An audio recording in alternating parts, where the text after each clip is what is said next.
Hi good evening friends, मैं विकास शिक्षा ocean में आप सभी का स्वागत करता हूं। मेरे प्यारे साथियों, हम मध्यकालीन भारत के इतिहास को एमसीक्यूज़ के माध्यम से पढ़ रहे थे और जिसके तहत हम 3 क्लासेस पढ़ चुके हैं। और आज की जो क्लास है, आज की ये क्लास चौथी क्लास रहेगी और इस क्लास में 20 और मध्यकालीन भारत के इतिहास के क्वेश्चनों को हम जानेंगे। तो मेरे साथियों, क्लास की शुरुआत करने से पहले जो मेरे नए साथी हैं जिन्होंने शिक्षा ओशन को सब्सक्राइब नहीं किया है, वे शिक्षा ओशन को सब्सक्राइब कर लीजिए और बेल आइकन को प्रेस कर दीजिए। मेरे प्यारे साथियों, इस वीडियो के डिस्क्रिप्शन में आपको हमारे Facebook page, Instagram channel, Telegram channel और ब्लॉग, इन सब के लिंक अवेलेबल करवा दी गई हैं। तो मेरे साथियों, आप उस फेसबुक पेज के लिंक पर जाकर आप हमारे फेसबुक पेज को लाइक कीजिए, इंस्टाग्राम चैनल को फॉलो कीजिए, टेलीग्राम चैनल को ज्वाइन कीजिए और साथियों हमारे ब्लॉग पर ज़रूर विजिट कीजिएगा, जहां पर आपको हम स्टडी मटेरियल प्रोवाइड करवाते हैं। यानी जितनी भी क्लासेस हैं उन सभी क्लासेस के पीडीएफ आपको हमारे इस ब्लॉग से प्राप्त हो जाएंगे। तो एक बार ज़रूर विजिट कीजिएगा। मेरे साथियों, मध्यकालीन भारत के इतिहास को हम पढ़ रहे थे, वस्तुनिष्ठ प्रश्नों के माध्यम से पढ़ रहे थे। तो आइए क्लास को शुरू करते हैं। क्लास को शुरू करने से पहले आप सभी साथी इस क्लास को लाइक कर दीजिए और आशा करूंगा कि आप सभी लोग इस क्लास को ज़्यादा से ज़्यादा शेयर करेंगे। तो चलिए देखते हैं आज की क्लास का पहला क्वेश्चन और इस पूरी मेगा सीरीज का क्वेश्चन क्रमांक 61। मेरे साथियों, आप सभी लोग प्रश्न का उत्तर देने का प्रयास करेंगे। तो प्रश्न क्रमांक 61 हमसे कहता है कि मुगल काल में न्याय का सर्वोच्च अधिकारी कौन था? मुगल काल में न्याय का सर्वोच्च अधिकारी कौन था? तो ऑप्शन ए है काजी अल कुजात, ऑप्शन बी है मनसबदार, ऑप्शन सी है साथियों काजी अल हजात, तो ऑप्शन डी है इनमें से कोई नहीं। तो मेरे साथियों, आप बताइएगा कि मुगल काल में न्याय का सर्वोच्च अधिकारी कौन कहलाता था? क्या वह काजी अल कुजात कहलाता था, क्या वह मनसबदार कहलाता था, या वह कहलाता था काजी अल हजात, या इनमें से कोई नहीं है? तो मेरे साथियों, आप सभी लोग प्रश्न का उत्तर देने का प्रयास करेंगे। प्रश्न क्रमांक 61 आप लोगों के सामने है और ऑप्शन भी आप लोगों के सामने है। तो मेरे साथियों, प्रश्न हमसे कुछ ऐसा पूछा है, हमसे पूछ रहे हैं कि मुगल काल की बात है, मुगल काल में न्याय का जो सर्वोच्च अधिकारी होता था वह सर्वोच्च अधिकारी क्या कहलाता था? तो मेरे साथियों, वह मनसबदार तो बिल्कुल भी नहीं कहलाएगा। ठीक है, अब बच्चा काजी अल हजात और काजी अल कुजात। अब इन दोनों में से कोई एक है जो आपका न्याय का सर्वोच्च अधिकारी होता था। तो मेरे प्यारे साथियों, वह जो व्यक्ति है वह है काजी अल कुजात। कौन है साथियों? काजी अल कुजात आपका न्याय का सर्वोच्च अधिकारी होता है। तो मुगल काल का सबसे बड़ा न्याय का अधिकारी काजी अल कुजात है। तो प्रश्न क्रमांक 61 का राइट आंसर ए वाला होगा साथियों। आइए अब ऐसे प्रश्न की चर्चा करते हैं जो अनेकों बार परीक्षा में पूछा गया है और आप में से अधिकांश बच्चों को इस प्रश्न का उत्तर भी ज्ञात है। प्रश्न क्रमांक 62 ये कहता है कि जहांगीर के दरबार में ब्रिटेन के शासक जेम्स प्रथम का कौन सा राजदूत आया था? यानी भारत के मुगल काल के समय मुगल एम्पायर का बादशाह था जहांगीर और उसी के समकालीन ब्रिटेन का राजा था जेम्स प्रथम। ठीक है, जेम्स फर्स्ट आपका ब्रिटेन का राजा था। तो उस ब्रिटेन के राजा यानी जेम्स फर्स्ट ने जहांगीर के दरबार में एक राजदूत भेजा था। ठीक है, वह राजदूत कौन था? तो option A Thomas Roe, option B James है, ऑप्शन सी थॉमस हॉवर्ड और ऑप्शन डी इनमें से कोई नहीं। कौन आपके जेम्स प्रथम के द्वारा राजदूत जहांगीर के दरबार में भेजा गया था? तो हम सबको पता है मेरे साथियों कि वो थे सर थॉमस रो। ठीक है, वो कौन थे? सर थॉमस रो आपके वह राजदूत थे जो कि जेम्स प्रथम के द्वारा जहांगीर के दरबार में भेजे गए थे। ठीक है साथियों, तो प्रश्न क्रमांक जो 62 है मेरे मित्रों, उस 62 का राइट आंसर हो जाएगा ए वाला। अब जरा अगले प्रश्न की चर्चा करेंगे।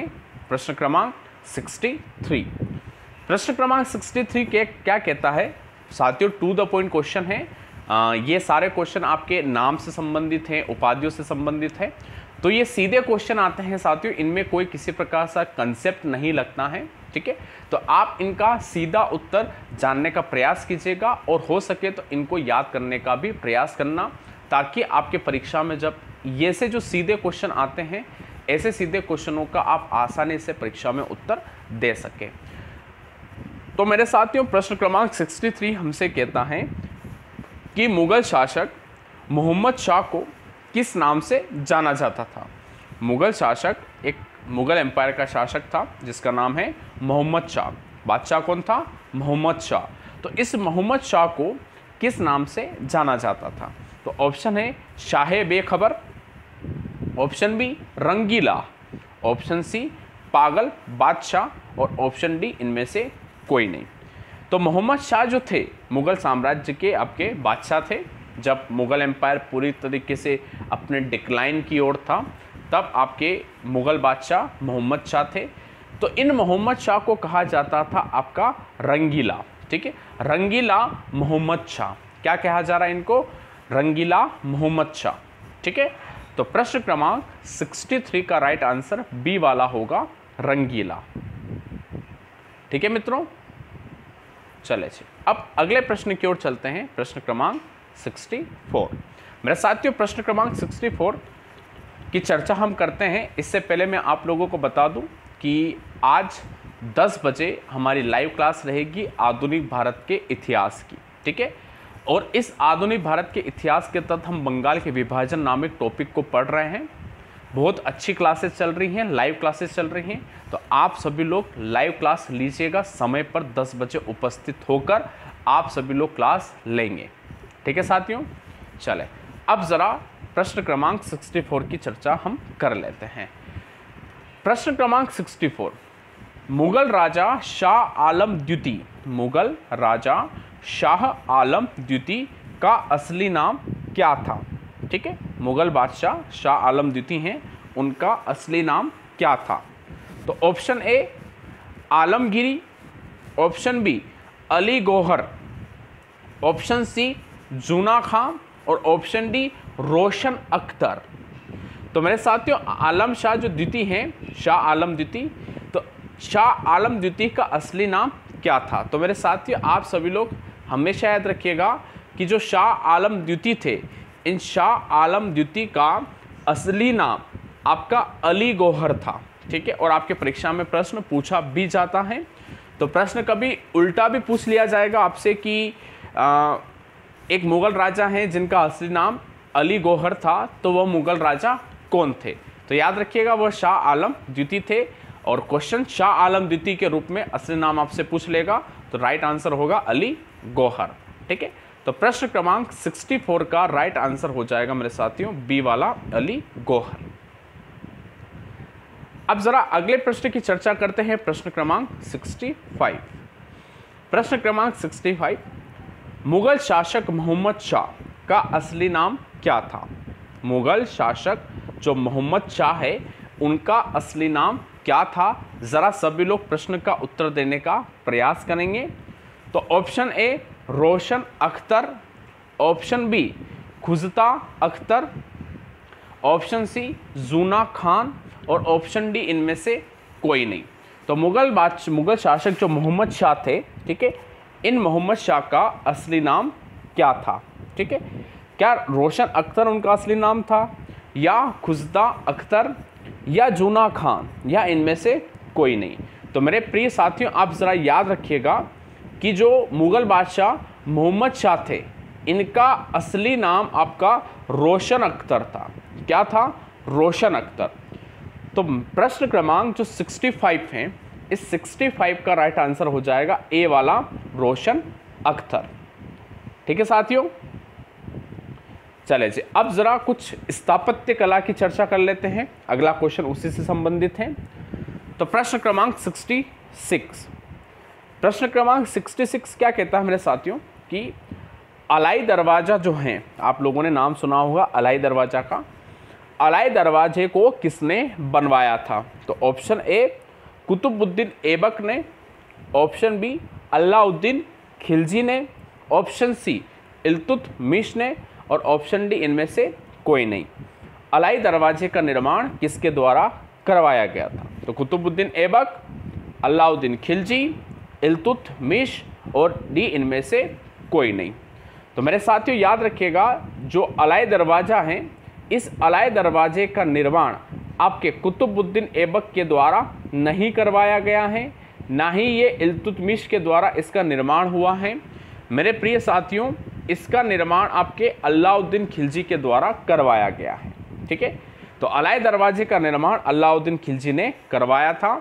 तो प्रश्न क्रमांक 66 का राइट आंसर हो जाएगा बी वाला। ठीक है साथियों, चले जी अब जरा अगले प्रश्न की चर्चा करते हैं। अगला प्रश्न, प्रश्न क्रमांक 67।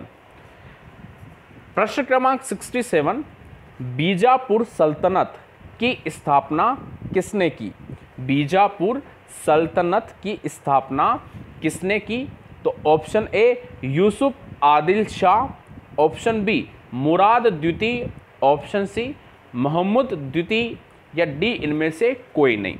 मेरे साथियों बहुत अच्छा प्रश्न है और इस प्रश्न की परीक्षा में आने की संभावनाएं ज़्यादा रहती हैं। ठीक है, तो याद रखिएगा कि बीजापुर की जो सल्तनत है, यानी बीजापुर का जो वंश है, शासन है, इस पूरे बीजापुर सल्तनत की स्थापना मुराद द्वितीय के द्वारा नहीं हुई थी, नहीं मोहम्मद द्वितीय के द्वारा हुई थी। साथियों इसकी स्थापना यूसुफ आदिल शाह के द्वारा हुई थी। ठीक है, यूसुफ आदिल शाह जो हैं, इन यूसुफ आदिल शाह के द्वारा आपके बीजापुर सल्तनत की स्थापना की गई थी। तो प्रश्न क्रमांक 67 का राइट आंसर हो जाएगा ए वाला, यानी यूसुफ आदिल शाह।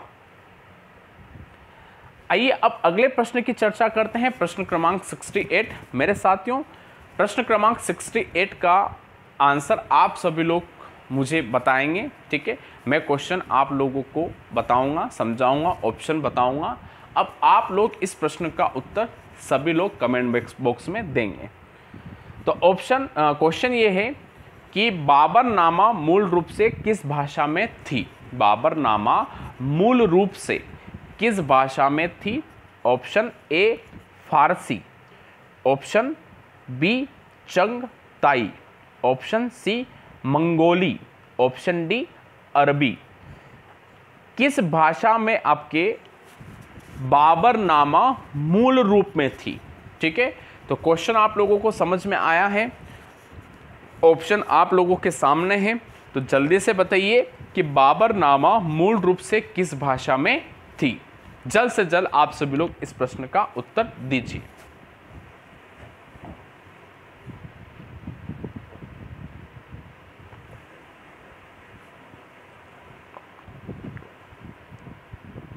बाबरनामा मूल रूप से किस भाषा में थी?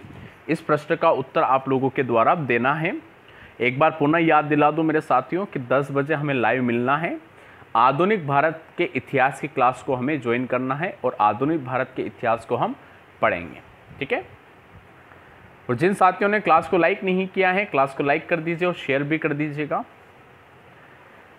अब देखिए साथियों, बाबरनामा मूल रूप से किस भाषा में लिखी गई थी? तो आप में से अधिकांश जो बच्चे हैं, ठीक है, वह अधिकांश बच्चे इस प्रश्न का उत्तर या तो अरबी लगाएंगे कि सर अरबी इसका राइट आंसर होगा। ठीक है, या फिर उसके पश्चात लगाएंगे फारसी कि सर फारसी इसका राइट आंसर होगा। किंतु मेरे साथियों मैं आपको बता दूं कि नहीं फारसी और नहीं अरबी मूल रूप से बाबरनामा इन दोनों भाषाओं में थी ही नहीं। एक्चुअली बाबरनामा जो है, बाबरनामा आपके बाबर के जीवन के ऊपर बनी लिखी एक किताब है। ठीक है, तो ये बाबरनामा मूल रूप से आपके चगताई भाषा में लिखी गई थी। ठीक है, चगताई भाषा में आपके बाबरनामा मूल रूप से लिखी गई थी। तो प्रश्न क्रमांक 68 का राइट आंसर बी वाला होगा। और फिर आगे चल के अबुल फजल ने फारसी में बाबरनामा का अनुवाद कर दिया था। ठीक है, अबुल फजल जो थे, उन अबुल फजल ने बाबरनामा का अनुवाद किस में कर दिया था? फारसी में कर दिया था, अन्यथा यह बाबरनामा मूल रूप से चगताई भाषा में थी। ठीक है साथियों, चलिए जी अब अगले प्रश्न की चर्चा करते हैं। प्रश्न क्रमांक 69, 68 तक हम सकुशल पहुंच गए हैं। जरा आप देखते हैं प्रश्न क्रमांक 69 क्या कहता है। प्रश्न क्रमांक 69 क्या कह रहा है कि मंगोलों के सबसे ज्यादा आक्रमण किसके काल में हुए।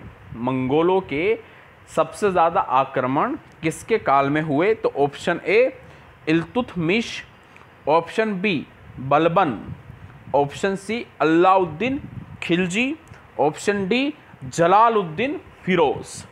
तो साथियों किसके काल में आपके सबसे ज़्यादा आक्रमण मंगोलों के द्वारा किए गए थे? तो ऑप्शन इल्तुतमिश के रूप में है, ऑप्शन बलबन के रूप में है, और ऑप्शन अलाउद्दीन खिलजी के रूप में है, और जलालुद्दीन फिरोज के रूप में भी ऑप्शन है। तो बताइएगा कि मंगोल का आक्रमण सबसे ज़्यादा किसके काल में किए गए? तो जब ऐसा प्रश्न परीक्षा में आता है तो इल्तुतमिश हम राइट आंसर लगाते हैं, किंतु साथियों ये सही उत्तर नहीं है। इल्तुतमिश के समय भी आपके मंगोलों का आक्रमण हुआ था, किंतु सबसे ज़्यादा बार आक्रमण मंगोलों का इल्तुतमिश के समय नहीं हुआ। इल्तुतमिश के समय न होकर आपके मंगोलों का सबसे ज़्यादा आक्रमण अलाउद्दीन खिलजी के शासनकाल के दौरान हुआ था। ठीक है, तो इसका राइट आंसर साथियों सी वाला अलाउद्दीन खिलजी होगा। ठीक है, अलाउद्दीन खिलजी के शासनकाल में ही मंगोलों का सबसे ज़्यादा आक्रमण हुआ था। अब ज़रा चर्चा करते हैं मेरे साथियों अगले प्रश्न की। बहुत अच्छा प्रश्न है मेरे साथियों। प्रश्न क्रमांक 70, कुतुब मीनार का नाम किसके नाम पर रखा गया है? बहुत आसान सा प्रश्न है, ज़रा जल्द से जल्द आप सभी लोग इस प्रश्न का उत्तर देने का प्रयास करेंगे कि कुतुब मीनार का नाम किसके नाम पर रखा गया। तो option A Bakhtiyar Kaki, option B Qutbuddin Aibak, option C Iltutmish, और ऑप्शन डी इनमें से कोई नहीं। तो साथियों जल्द करिए, जल्दी से आप सभी लोग प्रश्न क्रमांक 70 का उत्तर बताइएगा कि कुतुब मीनार का नाम किसके नाम पर रखा गया है। मेरे साथियों आप सभी लोग उत्तर दीजिए, इतने में मैं कुछ जानकारी आप लोगों को प्रदान कर दूं। मेरे साथियों हम कुछ मेगा सीरीज आप सबके सामने लेके आए हैं, और इन मेगा सीरीज के माध्यम से हमने संविधान की मेगा सीरीज पूरी कर ली है, अर्थव्यवस्था की भी मेगा सीरीज हमारे द्वारा पूरी की जा चुकी हैं, हमने भारत के भूगोल की मेगा सीरीज को भी पूरा कर लिया है, प्राचीन भारत के इतिहास की मेगा सीरीज लगभग पूरी होने वाली हैं, और चल रही है हमारी मध्यकालीन भारत के इतिहास की मेगा सीरीज। मेरे साथियों ये सारी मेगा सीरीज आपके परीक्षा में बहुत ज़्यादा सपोर्ट करने वाली हैं, और अगर आपने यह सारी मेगा सीरीज को नहीं देखा है, नहीं पढ़ा है, तो मेरे साथियों शिक्षा ओशन के प्लेटफॉर्म पर जाकर हमारी प्लेलिस्ट में जाइए, और उन प्लेलिस्ट में जाकर इन सारे क्लासेस को आप देख लीजिए, पढ़ लीजिए, और इन सब के पीडीएफ हमने अवेलेबल करवा दिए हैं हमारे ब्लॉग पर, तो उन पीडीएफ को भी आप डाउनलोड कर लीजिए।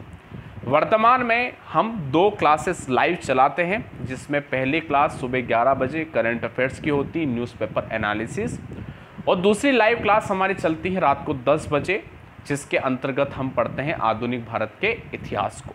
ठीक है, ये सारी चीज़ें हम आप लोगों के लिए चला रहे हैं, तो ये जानकारियाँ मैंने आप लोगों के सामने रखी है। अब हम अपने प्रश्न की ओर बढ़ते हैं, हमारे प्रश्न पर वापस लौटते हैं। तो प्रश्न क्रमांक 70 जो था यह पूछ रहा था कि कुतुब मीनार का नाम किसके नाम पर रखा गया है। तो अधिकांश बच्चे कुतुब मीनार का नाम आपके कुतुबुद्दीन ऐबक के आधार पर रखते हैं, तो साथियों ये गलत है।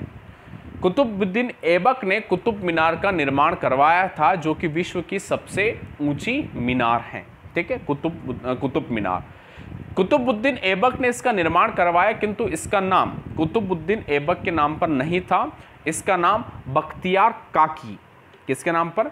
बख्तियार काकी, यानी कुतुबुद्दीन बख्तियार काकी, इनका पूरा नाम है कुतुबुद्दीन बख्तियार काकी, जो कि एक सूफी संत थे। उन सूफी संत के नाम पर ही कुतुबुद्दीन ऐबक ने कुतुब मीनार का निर्माण करवाया था, जो कि वर्तमान में विश्व की सबसे ऊंची मीनार है। ठीक है साथियों, तो प्रश्न क्रमांक 70 का राइट आंसर हो जाएगा ए वाला बख्तियार काकी। आइए जरा अगले प्रश्न की चर्चा करते हैं। प्रश्न क्रमांक 71। प्रश्न क्रमांक 71 क्या कहता है, जरा ध्यानपूर्वक देखिएगा। यह कह रहा है कि पूरी तरह से अरबी सिक्के भारत में सर्वप्रथम किसने चलवाए थे। ठीक है, पूर्ण रूप से अरबी सिक्के या अरबी की संस्कृति के आधार पर सिक्के भारत में किसके द्वारा चलवाए गए थे। तो option A Qutubuddin Aibak, option B Iltutmish, option C Razia Sultan और ऑप्शन डी बलबन। मेरे साथियों, अगर आप मेरी डेली क्लासेस ले रहे हैं, ध्यानपूर्वक और समय पर उपस्थित होकर क्लासेस ले रहे हैं, तो साथियों आप इस प्रश्न का उत्तर आसानी से लगा सकते हैं। मेरे साथियों एक बात बताऊं मैं आपको कि अगर आप नियमित रूप से मेरी क्लास लेते हैं और समय पर लेते हैं, तो आपकी तैयारी इतनी अच्छी हो जाती है धीरे धीरे कि आपको ही पता नहीं चलता है कि आपको कितना याद हो चुका है। और जब कोई प्रश्न उससे संबंधित आपके सामने आता है तो अपने आप उस प्रश्न का उत्तर आप लगा देते हैं। जैसे कि यह प्रश्न जो आपके सामने है, इस प्रश्न का उत्तर भी आप आसानी से लगा सकते हैं। प्रश्न को देखो, ध्यानपूर्वक देखो क्या कह रहा है। यह कह रहा है कि पूरी तरीके से अरबी सिक्के भारत में सर्वप्रथम किसने चलवाए थे। क्या वे कुतुबुद्दीन ऐबक थे, इल्तुतमिश थे, रज़िया सुल्तान या बलबन। तो किसके द्वारा आपके पहली बार पूर्ण रूप से अरबी के सिक्के चलवाए गए। तो साथियों याद रखिएगा अच्छी तरीके से आप कि इल्तुतमिश वह गुलाम वंश का सुल्तान था जिसने पहली बार पूर्ण रूप से अरबी के सिक्के भारत में चलवाए थे।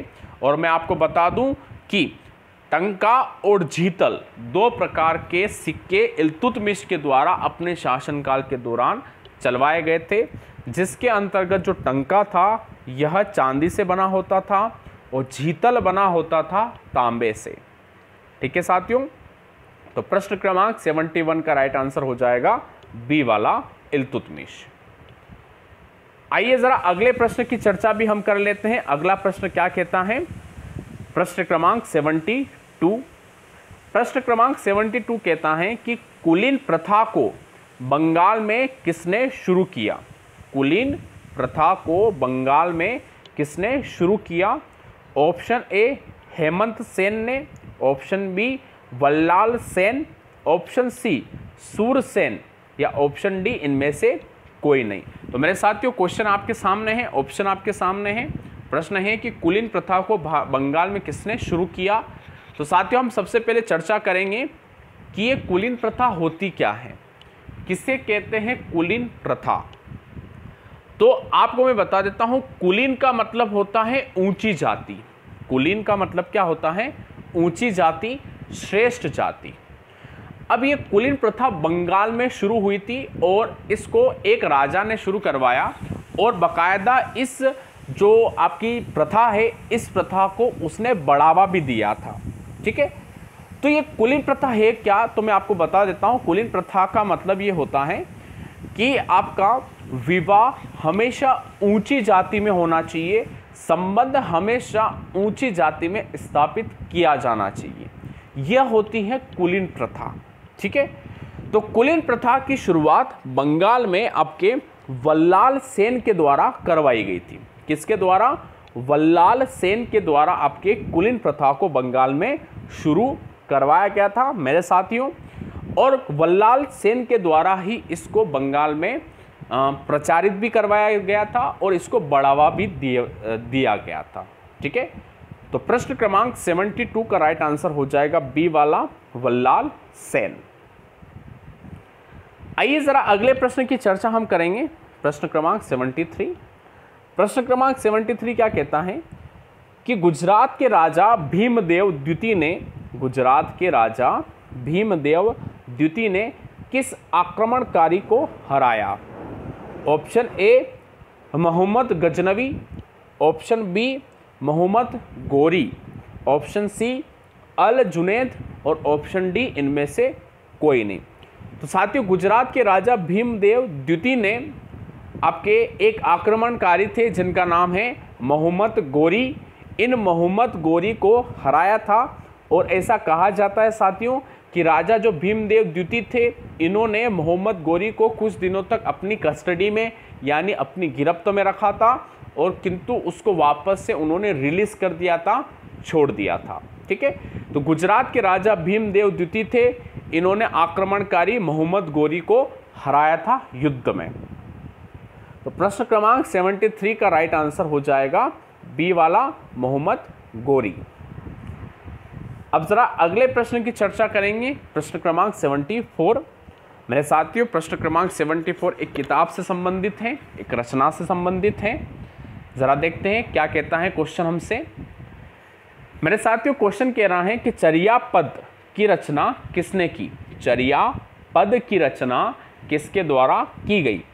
तो ऑप्शन ए है योगाचारी के द्वारा, ऑप्शन बी है महासिद्ध के द्वारा, ऑप्शन सी है सक्यापा के द्वारा और ऑप्शन डी है चार्य पुरुष के द्वारा। तो किसके द्वारा चर्या पद की रचना की गई थी? ठीक है, तो मेरे साथ टू द पॉइंट क्वेश्चन है, तो मैं आपको बता दूं कि चर्या पद जो है यह एक बौद्ध ग्रंथ है। ठीक है, चर्या पद एक बौद्ध ग्रंथ है, ठीक है, जो कि लगभग 10वीं शताब्दी के दौरान इसका निर्माण किया गया था। चर्या पद नामक एक बौद्ध ग्रंथ है जिसका निर्माण आपके 10वीं शताब्दी के दौरान किया गया और ऐसा माना जाता है साथियों कि यह पाल वंश के दौरान किया गया था, यानी शासन किसका था? पाल वंश का। तो पाल वंश के दौरान इसकी रचना हुई और इसके जो रचनाकार हैं साथियों, इनके रचनाकार महासिद्ध हैं। महासिद्ध के द्वारा ही चर्या पद की रचना 10वीं शताब्दी में पाल वंश के दौरान बौद्ध ग्रंथ के रूप में इसकी रचना की गई थी। तो प्रश्न क्रमांक 74 का राइट आंसर हो जाएगा बी वाला महासिद्ध। ठीक है मेरे साथियों, आइए साथियों अब जरा अगले प्रश्न की चर्चा करेंगे। अगले प्रश्न की चर्चा करने से पहले मेरे साथियों क्लास को लाइक कर दीजिए, तुरंत लाइक कर दीजिए। मुझे लाइक ज़्यादा चाहिए, ज़्यादा व्यू चाहिए और ज़्यादा सब्सक्राइबर। तो आप सभी लोग क्लास को लाइक करिए, ज़्यादा से ज़्यादा शेयर करिए। ठीक है, शेयर करने में किसी प्रकार से कोई कंजूसी नहीं होनी चाहिए। ठीक है, तो क्लास को ज़्यादा शेयर करना आप लोगों का कर्तव्य है। आप लोग ज़्यादा से ज़्यादा क्लास को शेयर करिए। चलिए जी, अब ज़रा अगले प्रश्न के बारे में चर्चा करेंगे, प्रश्न क्रमांक 75। प्रश्न क्रमांक 75 क्या कहता है कि सोलंकी वंश की राजधानी कहाँ थी? सोलंकी वंश की राजधानी कहाँ थी? Option A Veraval, option B Anhilwara, option D Bharuch और ऑप्शन डी कर्णावती। तो सोलंकी वंश की राजधानी कहाँ थी, प्रश्न हमसे ये पूछा जा रहा है। तो मैं आपको बता दूं साथियों कि सोलंकी वंश एक प्राचीन वंश है जिसका राज्य लगभग गुजरात में फैला हुआ था। ठीक है, गुजरात का एक वंश है सोलंकी वंश। ठीक है, तो अब इस सोलंकी वंश की राजधानी कहाँ मानी जाती थी? तो मेरे साथियों मैं आपको बता दूं कि सोलंकी वंश की जो राजधानी थी वह राजधानी आपका अनहिलवाड़ा था। ठीक है, अनहिल जो वाड़ा है, अनहिलवाड़ा में आपके सोलंकी वंश की राजधानी मानी जाती है। तो प्रश्न क्रमांक 75 का राइट आंसर हो जाएगा बी वाला अनहिलवाड़ा। ठीक है साथियों,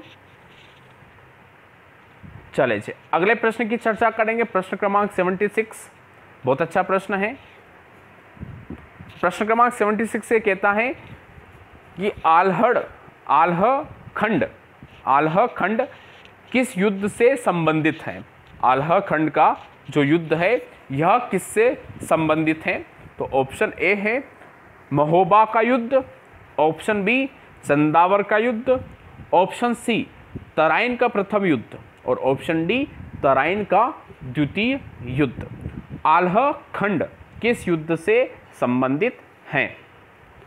तो मेरे साथियों मैं आपको बता दूं कि जो आल्ह खंड का जो युद्ध है यह युद्ध आपके महोबा के युद्ध से संबंधित है। ठीक है, आल्हा खंड जो है यह महोबा के युद्ध से संबंधित है। यह युद्ध आपके परिदेव और पृथ्वीराज चौहान के बीच में लड़ा गया था। ठीक है, पृथ्वीराज चौहान और जो परिति देव थे इनके बीच में आल्हा खंड का युद्ध लड़ा गया। तो प्रश्न क्रमांक 76 का राइट आंसर ए वाला है, महोबा का युद्ध। आइए अगले प्रश्न की चर्चा करते हैं। प्रश्न क्रमांक 77। प्रश्न क्रमांक 77 क्या कहता है, जरा इसके बारे में भी हम चर्चा कर लेते हैं। तो मेरे साथियों प्रश्न क्रमांक 77 कहता है कि 725 ईस्वी में अरब आक्रमणकारियों द्वारा नष्ट हो जाने के बाद दोबारा सोमनाथ मंदिर को किसने बनवाया। ठीक है, यानी 725 ईस्वी में जब अरब जो आक्रमणकारी थे उन्होंने गुजरात का प्रसिद्ध सोमनाथ का जो मंदिर है उस सोमनाथ के मंदिर को उन्होंने नष्ट कर दिया था, तोड़ दिया था। उसको वापस से किसके द्वारा बनवाया गया था। तो ऑप्शन ए है मिहिर भोज, ऑप्शन बी है आपका नागभट्ट प्रथम, ऑप्शन सी है नागभट्ट द्वितीय और ऑप्शन डी है भीमदेव। तो मेरे साथियों आप सभी लोग इस प्रश्न का उत्तर दीजिएगा। 5 सेकंड का समय है, जल्द से जल्द आप सभी लोग इस प्रश्न का उत्तर दीजिए।